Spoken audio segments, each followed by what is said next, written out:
এই যে দেশের প্রতি ভালোবাসা, মাটির প্রতি ভালোবাসা, মানুষের প্রতি ভালোবাসা, এটাই সমস্ত মানুষকে আলোড়িত করেছে এবং তার এই দেশের এই ক্রান্তি লগ্নে যখন তার অভিভাবকত্ব সবচেয়ে বেশি প্রয়োজন ছিল, সেই সময় তার চলে যাওয়ায় মানুষ সেই কারণেই সবচেয়ে মর্মাহত হয়েছে এবং তারা সেই কারণে দেশনেত্রীর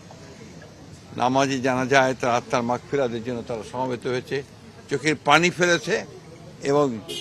অত্যন্ত এই আশা নিয়ে গেছে যে তার এই চলে যাওয়ার মধ্য দিয়ে দেশের মানুষ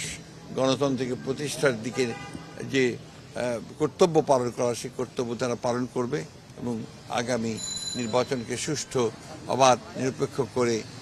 এই দেশের পক্ষে যে শক্তি আছে বাংলাদেশ জাতীয়তাবাদী দল সেইটাকে তারা বিজয়ী করবে বলে আমি মনে করি। স্যার, মহাসচিব মাননীয় ভারপ্রাপ্ত চেয়ারম্যানের বাবা নেই, এখন মাও নেই, তিনি কেমন আছেন এবং সেই সঙ্গে তারা যে বাংলাদেশি জাতীয়তাবাদ দর্শন আপনাদেরকে দিয়ে গেলেন, আপনাদের উপর দায়িত্ব বেড়ে গেল না? নিঃসন্দেহে আপনার দেশনেত্রী বেগম খালেদা জিয়া যে একটা অবস্থান তৈরি করে গেছেন এবং তার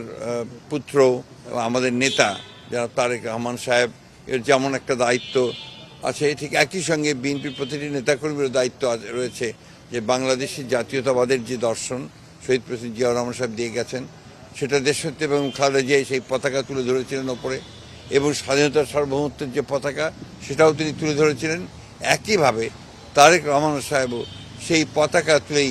জনগণকে সঙ্গে নিয়ে এই দেশের স্বাধীনতার সার্বভৌমত্বের জন্য তিনি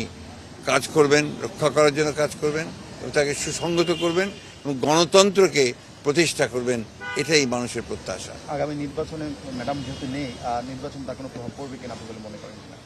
না, আমি তো মনে করি যে ম্যাডামের চলে যাওয়ার মধ্য দিয়ে যে জনগণের যে ভালোবাসা তৈরি হয়েছে, যে একটা আপনার আমি বলতে পারি যে মানুষের মধ্যে যে ইমোশনস কাজ করছে, সেই ইমোশনসগুলো তো নিঃসন্দেহে বাংলাদেশ জাতীয়তাবাদী দলকে আরও বেশি শক্তিশালী করবে। স্যার, কুলখানি থেকে শুরু করে বাকি আনুষ্ঠানিকতা নিয়ে কোনো এগুলো নিয়ে এখনো কোনো আলাপ হয়নি, সেটা পরে আলোচনা করে আপনাদের জানানো হবে।